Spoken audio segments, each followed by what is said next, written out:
Who am I to judge? Wow, did you hear the Pope actually say that?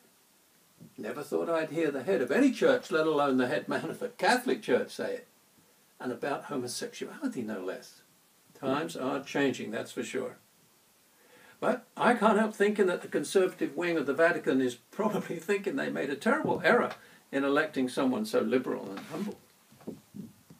And what can the Pope Emeritus, Cardinal Herr Ratzinger, with his darling little red shoes and his imperious manner, who put the good of the church before protecting little boys from the perverts he was supposed to be checking on by hushing it all up, be thinking when he's getting, well, let's face it, not so nicely compared to Pope Francis? Probably wishes he could get his old job back. Worried about his legacy, no doubt. And then, who am I to judge, though? I know, but there again, even though I believe in radical forgiveness and do my best to see the perfection in everything, even pervert priests abusing little boys and getting away with it, I do reserve my human right to have some judgments about things like that, if only for a few moments. Like Pope Francis, I'm just a human being. I'm going to have judgments, but I'm doing the best I can, and I use the worksheets when my need to judge gets the better of me. But he's right, of course. From a spiritual viewpoint, we have no right to judge anything, because we really don't know the underlying truth behind what we're seeing.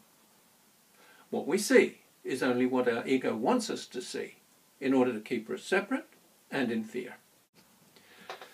We cannot expand into love in the way that I talk about it in my new book of that name, if we are habitually judging and making assessments based on the mere figments of our ego mind. Yes, as humans we will make judgments in the human world, but the trick is to notice them, love yourself for having them, ask yourself, who am I to judge? And then see if you can switch it over to a love vibration. Love being conditional, or shall I say unconditional, acceptance of everything and everyone just the way they are. I think the Pope went as far as he dared in saying much the same thing. So good on you, Pope Francis. Oops, that's a judgment too. Am I not implying that my approval is conditional upon him staying humble and being ever so nice to people like homosexuals? Darn, caught myself at it again. But who am I to judge? Even to judge myself for judging. Gets sticky, doesn't it?